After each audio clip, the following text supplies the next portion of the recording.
Computer whiz kid, talented software developer, shrewd businessman, benevolent philanthropist, global health expert. There can be no doubt that Bill Gates has worn many hats on his remarkable journey from his early life as the privileged son of a Seattle area power couple to his current status as one of the richest and most influential people on the planet. But as we have seen in our exploration of Gates' rise as unelected global health czar and population control advocate, the question of who Bill Gates really is no mere philosophical pursuit.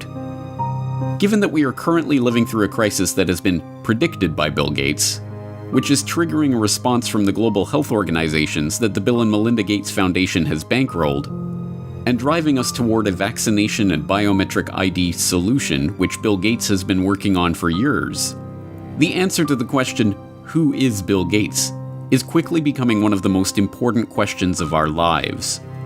That answer will not only tell us about the world that we are living in, but about the one that we are being thrust into, and how we can avoid it.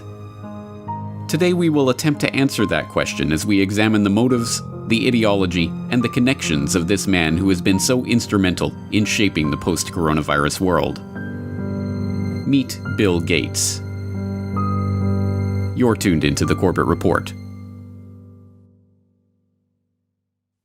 So who is Bill Gates? Some argue that he's a genius who leveraged his natural computer savvy into a billion-dollar fortune. You're called a genius, and no, I don't think that embarrassed you at all. They call you a genius. Part of your genius is that you are a computer whiz, and the other is that you did have the business acumen to turn it into a working company. Are you a business genius too? Well, I wouldn't say genius. Others insist that he is a visionary who has changed our lives with his foresight and bold imagination. Bill had a vision, and I understand it went back even then, that computing would be ubiquitous. It would be part of all of our lives. And indeed, as you all know, he executed on that vision, and the world today has changed so dramatically, in large part due to the work that Bill has done throughout the years. He has been hailed as a shrewd executive who built the Microsoft empire with his remarkable talent for business. When the biographers and historians write the history of the 20th century, Bill Gates is going to go down as the best businessman of our century, and Microsoft is one of the greatest companies of the 20th century. And he has been praised as a philanthropist who is selflessly devoting his wealth to improving the lives of people around the world. Bill, even your harshest critic would have to admit that your philanthropy work is, planet-shaking, incredible, and could be, if you make it a second act, so amazing that it would dwarf what you've actually done at Microsoft.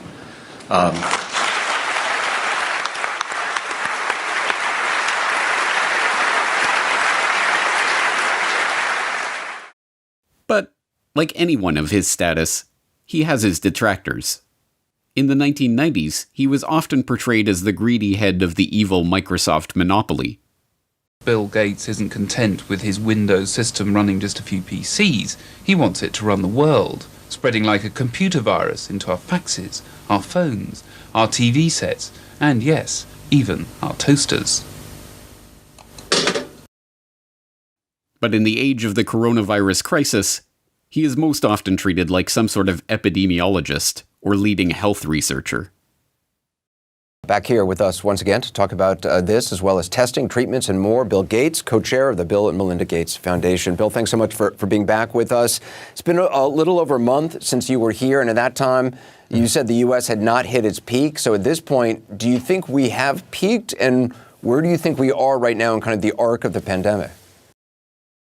But in truth, none of these perspectives are accurate. Microsoft's big break famously came from a deal to provide software for IBM as they moved into the personal computer market.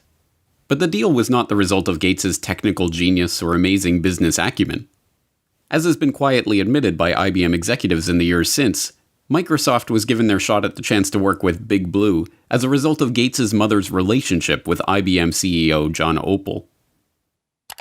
You remember your partnership of IBM and Bill Gates.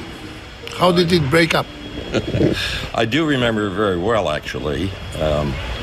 Bill Gates, at the beginning of our relationship with him, was living on pizza and Pepsi-Cola in Albuquerque, New Mexico.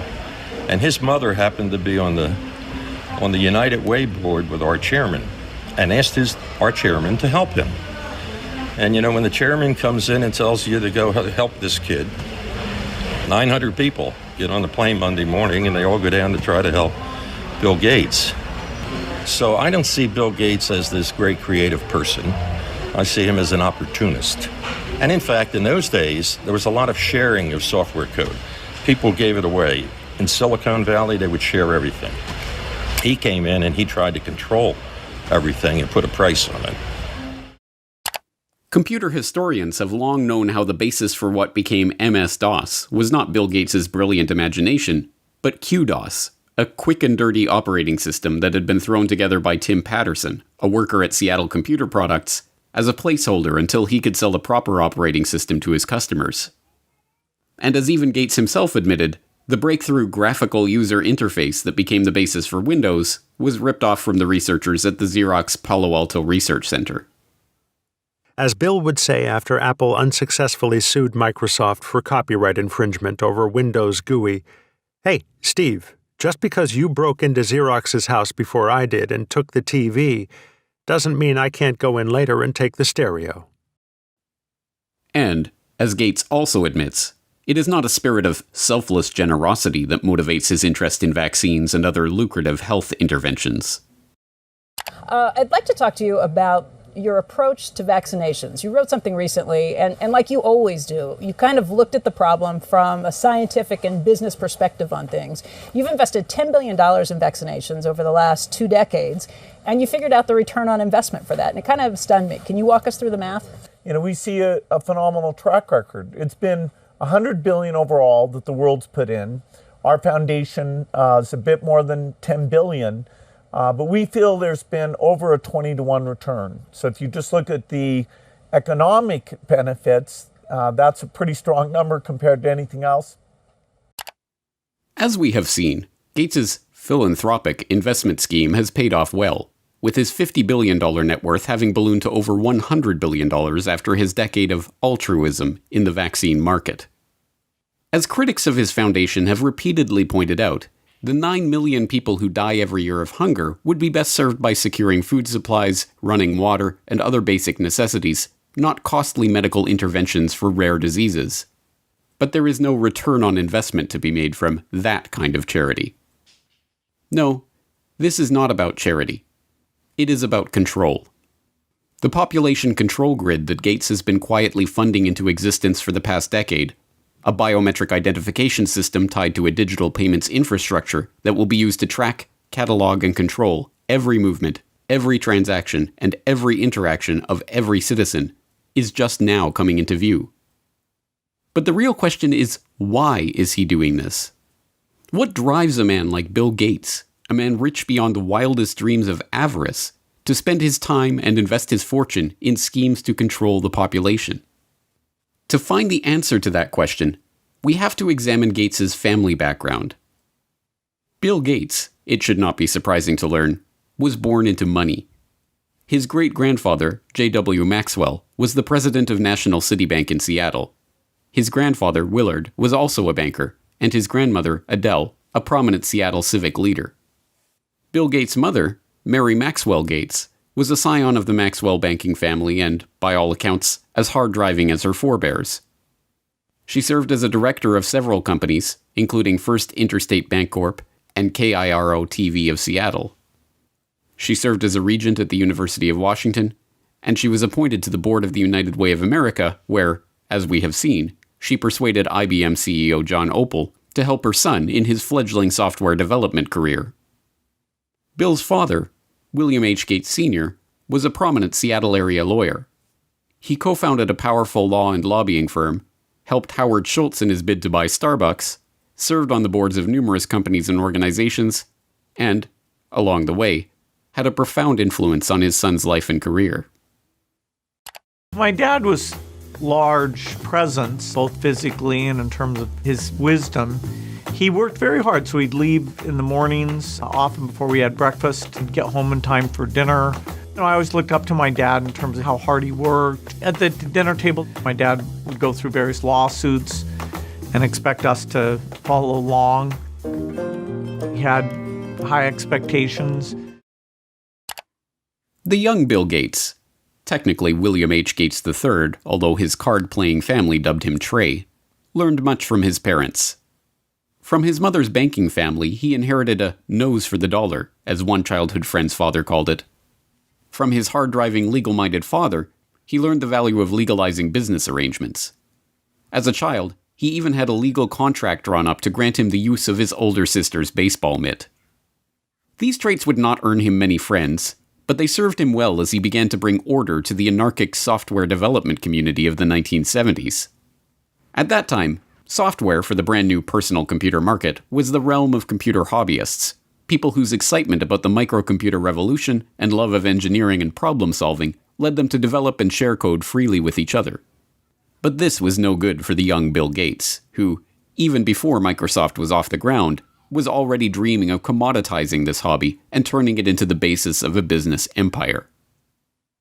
In 1976, with the ink still wet on Microsoft's first contract with Micro Instrumentation and Telemetry Systems of Albuquerque, New Mexico, the then 21-year-old Gates wrote an open letter to hobbyists, excoriating the early computer enthusiasts who represented his main market for sharing Microsoft's code for Altair Basic.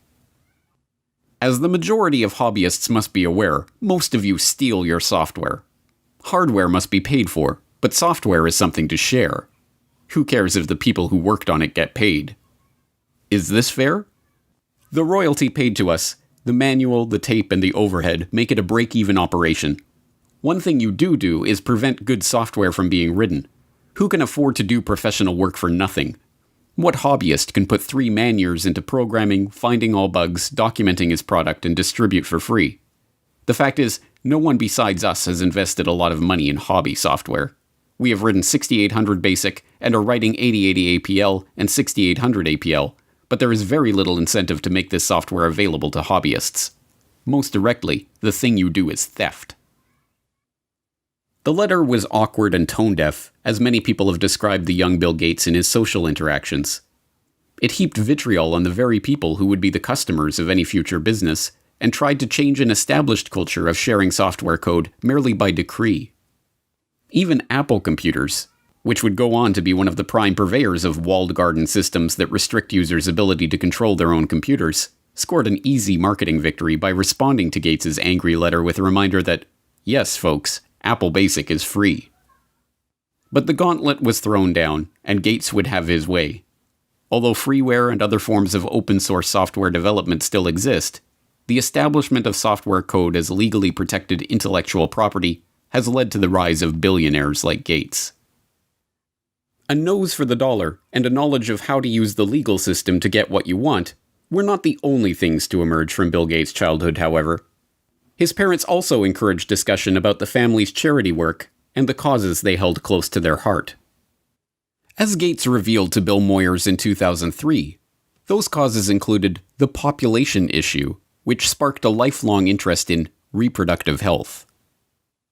One issue that really grabbed me as urgent were issues related to population, reproductive health. But did you come to reproductive issues as an intellectual?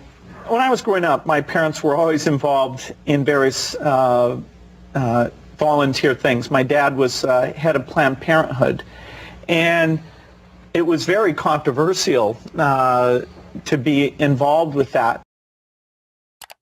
Gates tips his hand when he equates issues related to population with reproductive health. The topic is particularly controversial because population control and reproductive health have been used for half a century as a euphemism for eugenics, the discredited pseudoscience that holds that certain families are fit to be leaders of society by virtue of their superior genes.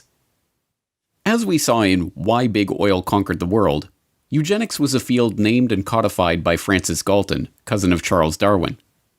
Ostensibly concerned with heredity and what would later be known as genetics, the eugenicists believed that the rich and powerful were rich and powerful not because of luck or chance or happenstance, and certainly not from the deployment of cutthroat business tactics and underhanded dealings. No, the rich and powerful had attained their status because they came from better stock. Conversely, the poor were poor because of their defective germplasm. As transparent as it seems to us today that this ideology was a self-serving self-justification for the ruling class, it was quickly taken up as the great social crusade of the early 20th century. From Teddy Roosevelt to H.G. Wells to Julian Huxley to Winston Churchill, there was widespread support for the eugenicist notion that society must strive to make sure that the rich and well-born breed as much as possible, and the poor, infirm, and feeble-minded be prevented from having children. A common eugenicist argument was that the scarce resources of society should not be used to support the lower classes, as that only encouraged more of their kind. Instead, life-saving medical care and intervention should be rationed so that those resources can be best put to use elsewhere. So-called negative eugenicists even took things further, with some, like famed playwright George Bernard Shaw, calling for people to be called before a state-appointed board to justify their existence or be put to death. But there are an extraordinary number of people whom I want to kill. Not in any unkind or personal spirit, but it must be evident to all of you, you must all know half a dozen people at least, who are no use in this world, who are more trouble than they are worth. And I think it would be a good thing to make everybody come before a properly appointed board, just as he might come before the income tax commissioners, and say every 5 years or every 7 years, just put him there and say, sir or madam, now will you be kind enough to justify your existence? But in the post-World War II era, as the name of eugenics became tarred by association with the Nazi atrocities, the talk of death panels and other harsh eugenicist notions was dropped from public conversation. Now, the quest to reduce the size of the poor population was spoken of as population control and reproductive health. Still, occasionally, these old negative eugenics ideas are revisited in moments of candor.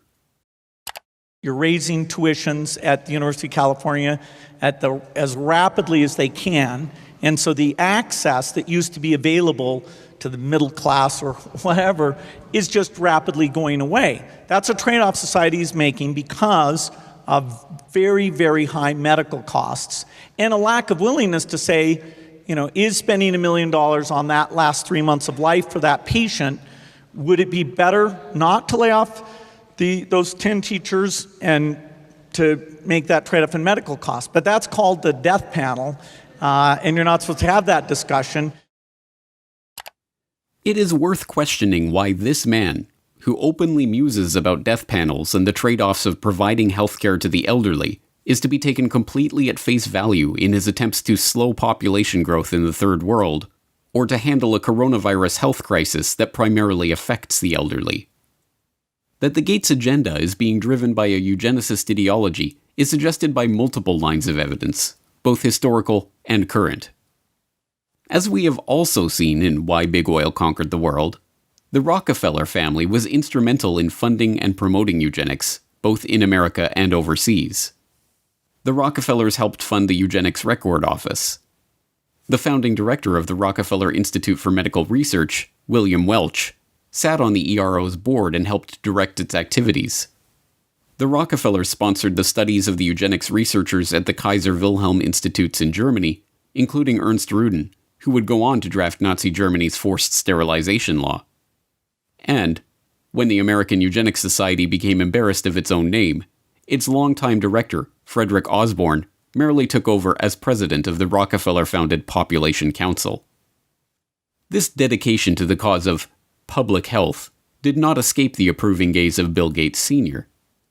In a chapter of his 2009 book, Showing Up for Life, called Walking with Giants, he writes admiringly of the Rockefellers and their influence in the field. Every corner we've turned in the field of global health, we've found that the Rockefellers were already there and had been there for years. When we committed to childhood immunization, we found ourselves building on efforts the Rockefeller Foundation had helped launch and fund in the 1980s. When we became interested in fighting malaria and tuberculosis, we learned that the Rockefellers had been studying the prevention and treatment of such diseases around the globe for, in some cases, as long as 100 years. A similar dynamic held true in the case of HIV/AIDS. A lesson we learned from studying and working with the Rockefellers is that to succeed in pursuing audacious goals, you need like-minded partners with whom to collaborate. And we learned that such goals are not prizes claimed by the short-winded. The Rockefellers stay with tough problems for generations. As Gates Sr. suggests, it is by working with like-minded partners that such great achievements in the field of global health can be made. For the Gates, these like-minded partners include the Rockefellers themselves. Bill Gates Sr. got to discuss global health, agriculture, and environment with the likes of David Rockefeller Sr. and David Rockefeller Jr. at a meeting on Philanthropy in a Global Century at Rockefeller University campus in 2000. And Bill Gates, as we have seen, co-hosted a meeting on reducing the population with David Rockefeller in 2009. But the most salacious hints of a deeper agenda are not to be found in the Gates' public associations, but in the associations that they have tried to hide from the public.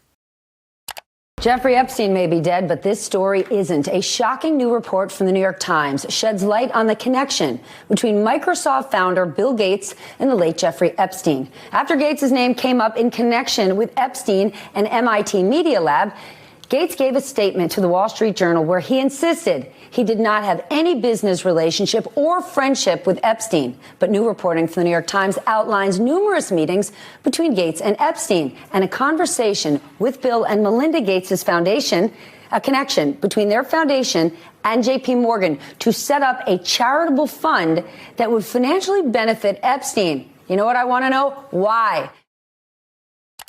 Beginning in August of last year, a string of information connecting Bill Gates to convicted sex offender Jeffrey Epstein began to emerge.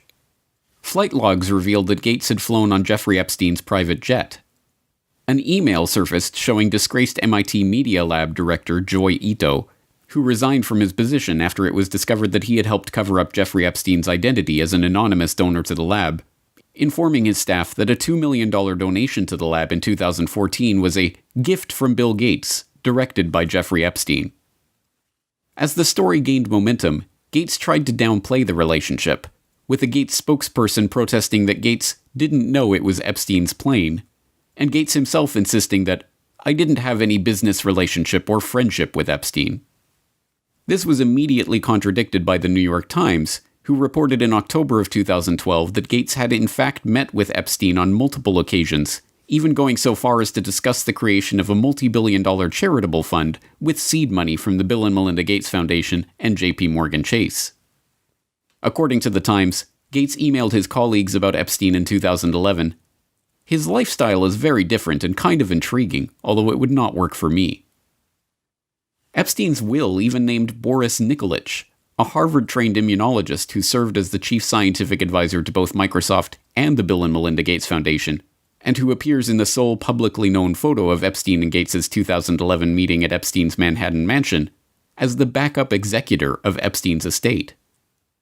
It is not difficult to see why Gates would try to distance himself from his relationship with a child sex trafficker. Epstein, after all, is suspected of ensnaring high-ranking politicians, businessmen, and even royalty in an intelligence-directed honeypot operation, recording them in the act of sexually abusing underage girls and using that evidence as blackmail. But, as it turns out, the attempt to suppress the Gates-Epstein story may have been an attempt to suppress the revelation of an altogether different shared interest. Sources say several accusers have come forward in New Mexico, where Epstein owns a sprawling ranch. According to a new report published in the New York Times, not verified by NBC News, Epstein wanted to use the ranch for controlled breeding, using his DNA to improve humanity. Citing 2 award-winning scientists and an advisor to large companies and wealthy individuals, the article reports Epstein surrounded himself with leading scientists and would tell them he wanted to have 20 women impregnated at a time on the ranch. The already scarcely believable Jeffrey Epstein story took another bizarre turn in August of 2019, when it was reported that Epstein hoped to seed the human race with his DNA. As the New York Times explained, Epstein's plan to impregnate 20 women at a time at his New Mexico ranch in order to seed the human race with his DNA, a plan he told to a number of the scientific luminaries he kept in his orbit, put a modern gloss on a very old idea. Mr. Epstein's vision reflected his long-standing fascination with what has become known as transhumanism, the science of improving the human population through technologies like genetic engineering and artificial intelligence. Critics have likened transhumanism to a modern-day version of eugenics, the discredited field of improving the human race through controlled breeding. Epstein's interest in genetics led him to sponsor a number of scientists working in the field, including George Church, a Harvard geneticist whose lab received funding from Epstein's foundation from 2005 to 2007 for cutting-edge science. Church publicly apologized for his connection to Epstein, which included several meetings a year from 2014 onward. This was neither the first nor the last time that this unassuming Harvard biologist, whose cutting-edge science often strays into controversial areas, caused a public scandal. In 2019, Church proposed a genetics dating app, which was immediately denounced as applied eugenics. Church also acted as scientific advisor to Editas Medicine, a startup seeking to use the genome editing tool CRISPR-Cas9 to eliminate diseases by deleting the parts of a genetic code responsible for the illness. In 2015, the company announced it had raised $120 million from a group led by Epstein's appointed backup executor, Dr. Boris Nikolic. Naturally, that group of investors included Bill Gates. Yes, Bill Gates is certainly following his father's advice to collaborate with like-minded partners. So the question remains, is Bill Gates motivated by eugenics? Given that eugenics went underground over half a century ago, we are unlikely ever to unearth a frank admission along those lines from Gates himself. After all, there are no longer any card-carrying members of the American Eugenics Society. The society was rebranded in the 1970s when, as the society's founder noted, it became evident that changes of a eugenic nature would be made for reasons other than eugenics, and that tying a eugenic label on them would more often hinder than help their adoption. But there was an American Eugenics Society in the 1920s, and it just so happened to boast a William H. Gates on its member roster. But perhaps that is just a coincidence.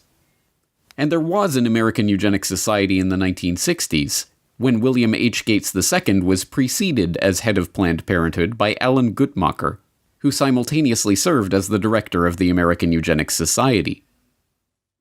And perhaps it was coincidence that the Bill and Melinda Gates Foundation organized their London Summit on Family Planning, at which the Gates recommitted themselves to funding population control in the Third World, in July 2012, on the anniversary of the first International Eugenics Congress, held in London exactly 100 years prior. And perhaps it is reaching to compare the young Bill Gates' dating preferences to the genetic-based dating favored by modern-day eugenicists. I interviewed several women who had dated Bill just briefly, and one told me the very first question Bill asked her was, "What did you score on your SAT test?" You know, this is not exactly, what a young woman wants to hear. For Bill Gates, though, he had scored a perfect 800 on his math portion of the SAT, and this was a matter of pride with him, and he wanted to make sure whoever he was dating, had scored a pretty high grade. No. We cannot expect an answer about Bill Gates' true motives to come from Gates himself. By this point, the question of Bill Gates' intentions has been buried under the combined weight of hundreds of millions of dollars of paid PR spin. Like the Rockefellers before them, the Gates have long since learned the secret of enlarging their family fortune, not to mention their control over the human population, by donning the mask of philanthropy. There are many perspectives on Bill Gates. Depending on who you ask, he is a computer savant, a genius businessman, or a saintly philanthropist. But all of these perspectives have been brought to you through PR outlets founded or funded by the Bill and Melinda Gates Foundation. Bill Gates is no longer a subject for historians, but hagiographers. Now we must confront the question of why this man is motivated to build such a web of control. Control over our public health agencies. And for all 193 member states, You must make vaccines a high priority in your health systems to ensure that all your children have access to existing vaccines now and to the new vaccines that have recently become available. Control over our identities. And the lack of an ID system is a problem, not just for the payment system, but also for voting and health and education and taxation. And so it's a wonderful thing to go in and create a broad identification system. Control over our transactions. Once financial flows go underground, where you have lots of legitimate transactions mixed in with the ones you want to track, and once they're going over a digital system that the U.S. has no connection to, it's far more difficult to find the transactions that you want to be aware of or that you want to block. And even control over our bodies. But we're going to have this intermediate period of opening up, and it won't be normal until we get an amazing vaccine to the entire world. We must confront the possibility that this quest for control comes not from a selfless spirit of generosity that never seemed to exist before he became a multi-billionaire, but from the same drive for money, the same desire for domination, and the same sense of superiority that motivated him on his way up the corporate ladder. But if the answer to the question, who is Bill Gates, is Bill Gates is a eugenicist, that tells us some important things about the world that we are living in. It tells us that Gates is deceiving the public into supporting his takeover of the world with a false front of philanthropy.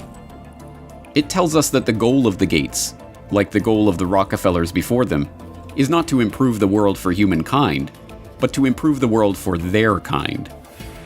And most importantly, it tells us that Bill Gates is no comic book supervillain, single-handedly directing all of the chaos that is unfolding in the world or single-handedly bringing his own order to that chaos. No, if Bill Gates is a eugenicist, driven by a belief in the superiority of himself and his fellow wealthy elitists, then what we are facing is not one man, or even one family, but an ideology.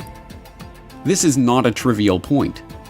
One man, whatever his wealth, can be stopped easily enough. But even if Bill Gates were to be thrown in jail tomorrow, the agenda that has already been set in motion would continue without missing a beat.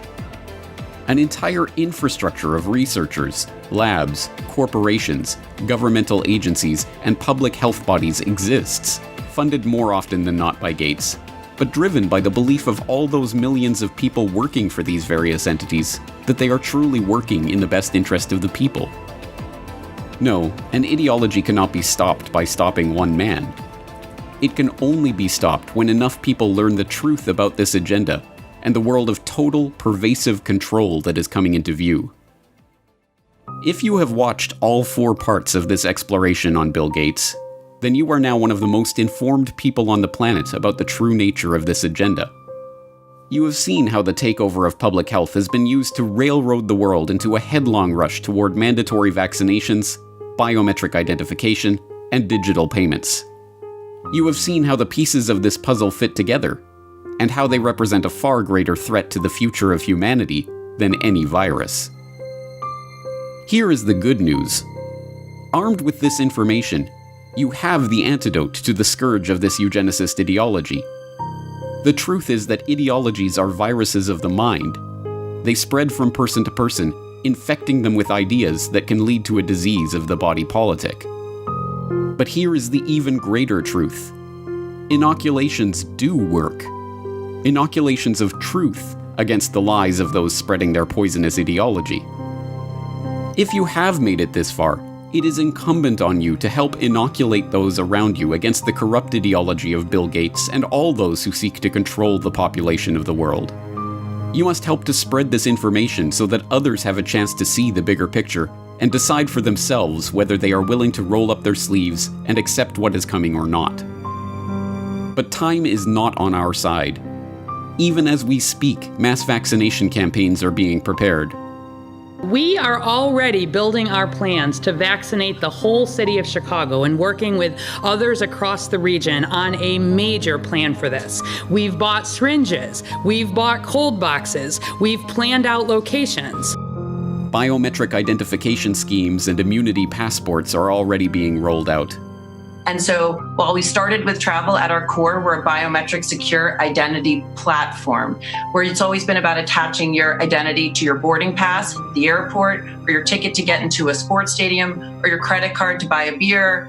And so now with the launch of Clear Health Pass, it's about attaching your identity to your COVID-related health insights for employers, for employees, for customers. Programs for tracking, tracing, and surveilling the entire population are already being beta tested. Today, we are launching another useful tool that can supplement the critical detective work we are conducting in public health.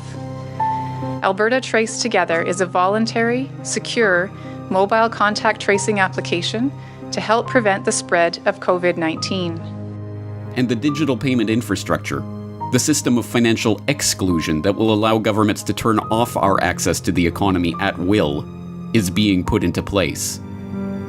In order to avoid the risk of transmission through physical handling of money, we encourage the use of cashless transactions, such as mobile money, M-Pesa and otherwise, and credit cards.